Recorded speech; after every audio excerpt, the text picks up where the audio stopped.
সম্মানিত ভিউয়ার্স, আসসালামু আলাইকুম। ধারাবাহিকতার পথ ধরে আজও আমি চলে আসলাম নতুন একটি গ্রামের প্রতিবেদন নিয়ে। আজকের গ্রামটি হচ্ছে কুমিল্লা জেলা মুরাদনগর থানার পাহাড়পুরের ১ নং ওয়ার্ড মাধবপুর গ্রাম নিয়ে। শুরুতেই দেখতে পাচ্ছেন মাধবপুর গ্রামের সরকারি প্রাথমিক বিদ্যালয়টি, সাথেই রয়েছে সবুজ শ্যামল একটি খাল। দেখেন খালটা কচুরিপানায় ভরপূর্ণ। বিদ্যালয়ের পিছনেই রয়েছে একটি পুকুর, তার পাশ ঘিরে গড়ে উঠেছে কিছু বাড়িঘর।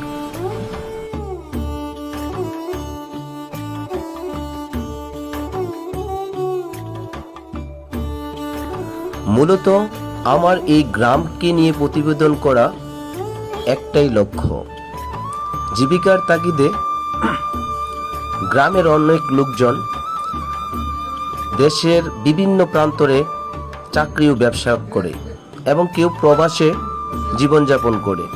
ইচ্ছা থাকা সত্ত্বেও সময় সুযোগ করে গ্রামে সৌন্দর্যতা দেখতে পারে না, উপভোগ করতে পারে না গ্রামের আলো বাতাসের সৌন্দর্যতা।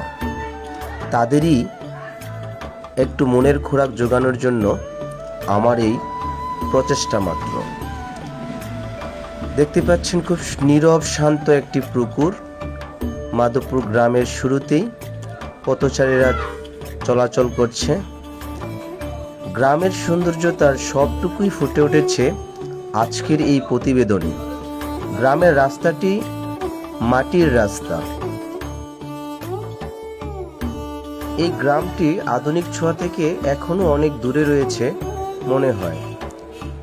দেখেন বর্ষাকালের প্রাণী চারদিকে থই থই করছে, আনাচে কানাচে পানি ভরপুর হয়েছে। গ্রামের অনেক নিচু রাস্তাগুলো পানিতে ডুবে গিয়েছে।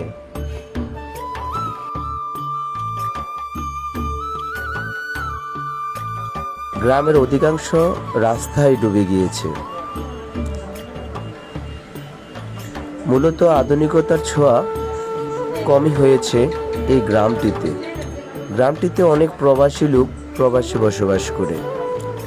তার প্রেক্ষিতে অনেক সুন্দর সুন্দর ঘর বাড়ি, বিল্ডিং, দালান কোঠা দেখা গিয়েছে। কিন্তু গ্রামটির যে পাশেই তাকাই শুধু পানি আর পানি, থই থই করছে। রাস্তাঘাটের অবস্থা খুবই খারাপ। এখানে দেখতে পাচ্ছেন খুবই সুন্দর একটা মাধবপুর কেন্দ্রীয় জামে মসজিদ, অনেক সুন্দর মসজিদটি। তারই পাশে রয়েছে খোলামেলা একটা অনেক বিশাল জায়গা।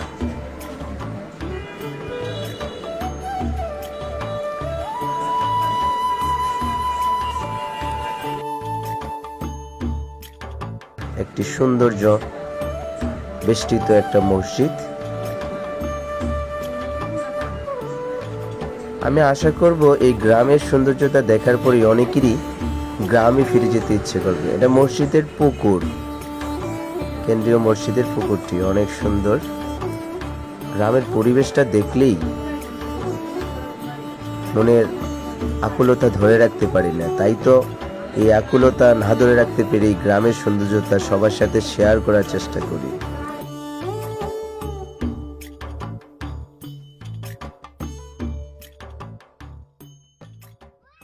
পানি চারদিকে, গ্রামটি শুধু পানি, কিন্তু রাস্তাঘাটে এখনো অবহেলিত রয়েছে গ্রামটি।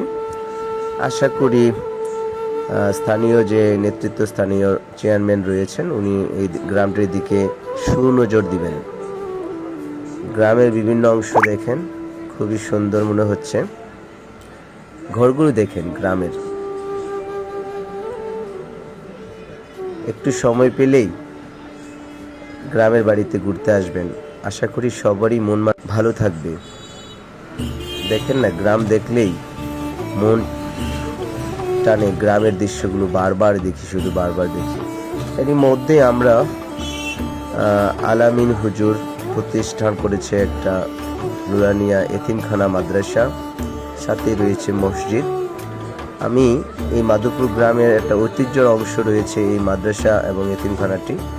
অক্লান্ত পরিশ্রমের মাধ্যমে আলামিন হুজুর এই মাদ্রাসাটি পরিচালনা করে আসছেন। আজকে শুক্রবার বিদায় স্টুডেন্টের সংখ্যা কম ছিল।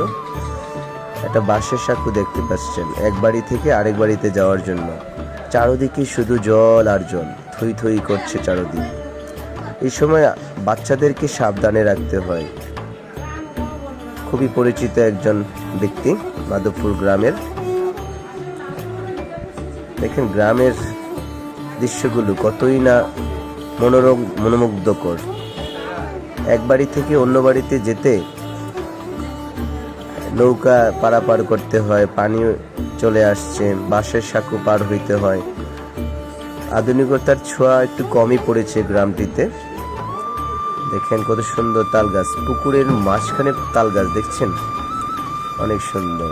এরই মধ্যে আমরা মাধবপুর গ্রামের পরিদর্শন শেষ করে নেজার বাড়ি সালিয়াকান্দি 8 নং ওয়ার্ডে চলে আসলাম। সম্মানিত ভিউয়ার্স, আমার এই প্রতিবেদনটি যদি আপনাদের মন ছুঁয়ে যায় তাহলে বেশি বেশি শেয়ার করে অন্যকে দেখার সুযোগ করে দেবেন।